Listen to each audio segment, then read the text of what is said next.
नुकसान हो जाएगा जिसने आज अपने कान को बंद कर लिया। आज बड़ा गंभीर दिन है, आखिरी रात है, इसलिए हमें बड़ी बारीकी से सुन लेना चाहिए।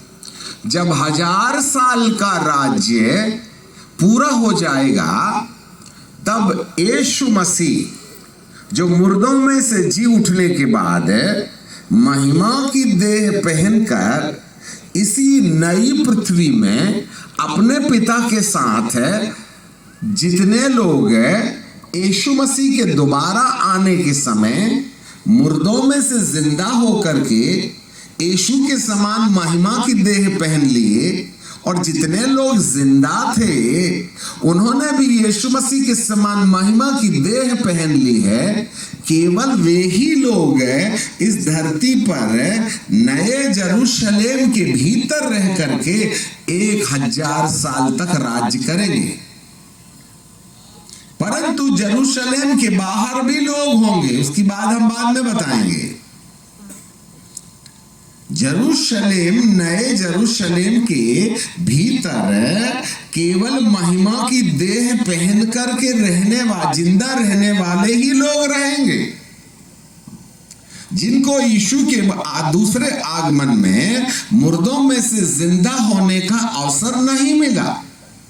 वो नए यरूशलेम के भीतर नहीं जा सकते, क्योंकि वहां महिमा की देहधारी लोगों को ही एंट्री मिलेगी।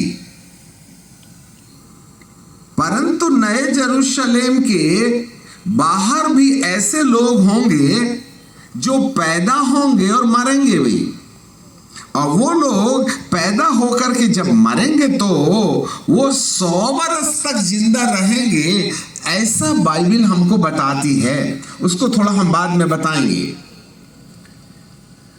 अब जितने भी लोग नए यरूशलेम के भीतर रहते हैं, जिनको प्रभु ने मुर्दों में से जिंदा कर लिया है, कैसे? हम 1-2 पद आपके लिए पढ़ लेंगे। पहला थिस्सलुनीकियों की किताब और उसका 4 अध्याय और उसका 16 पद है। पहला थिस्सलुनीकियों की किताब 4 अध्याय उसका 16 पद है, जहां पर ऐसे लिखा है, क्योंकि प्रभु आप ही स्वर्ग से उतरेगा, क्योंकि प्रभु आप ही स्वर्ग से उतरेगा, उस समय ललकार और प्रधान दूत का शब्द सुनाई देगा और परमेश्वर की तुरही फूंकी जाएगी, और जो मसीह में मरे हैं वे पहले जी उठेंगे।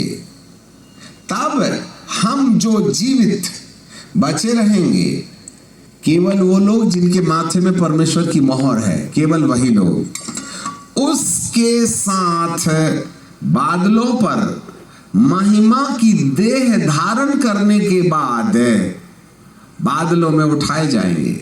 जरा ध्यान दे लीजिएगा, केवल महिमा की देह धारण किया व्यक्ति यीशु के दूसरे आगमन में पहले इंस्टॉलमेंट में वह मरे हुए लोगों को जिंदा करके मध्य आकाश में ले जाके खड़ा कर देगा, और दूसरे इंस्टॉलमेंट में जितने लोगों ने अपने माथे में परमेश्वर की मोहर लगा ली है, उन लोगों को वह महिमा की देह देगा। ये वाला शरीर महिमा की देह में रूपांतरित हो जाएगा।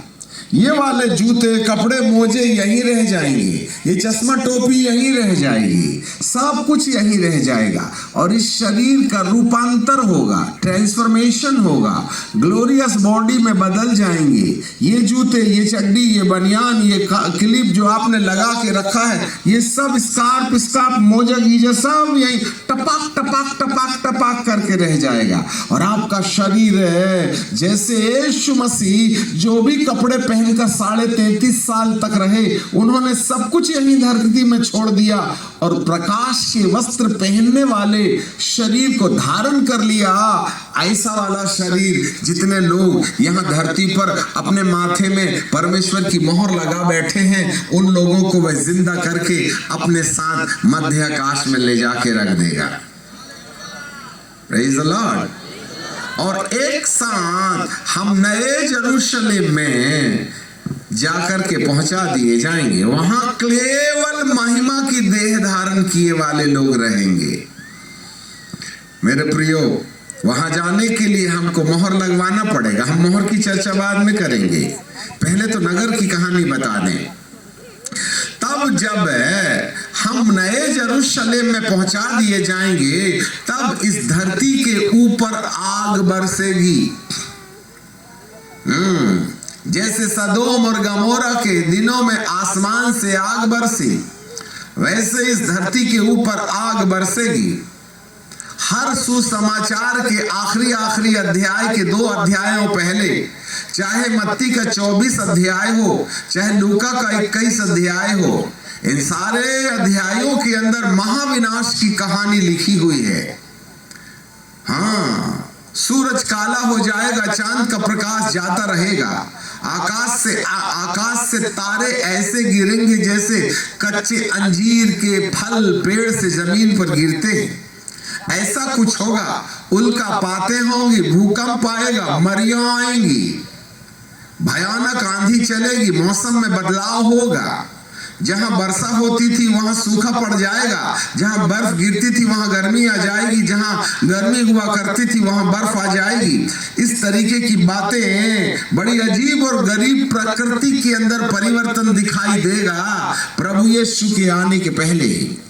तब ऐसे समय में प्रभु इस महाविनाश के पहले अपने बेटे को परमेश्वर धरती पर भेजकर हम सबको, जिन्होंने अपने माथे में परमेश्वर की मोहर लगा ली है, उसको स्वर्ग में जो नया यरूशलेम है वहां ले जाकर के रख देगा। यह है यीशु मसीह के दोबारा आगमन के समय उसकी ड्यूटी। तब इस धरती के अंदर में महाप्रलय होगा। तब इस धरती पर 1 वर्ल्ड गवर्नमेंट आएगी, जिसका उद्घाटन हो गया है G20 के रूप में। एक ही शासक होगा, एक ही धर्म होगा, एक ही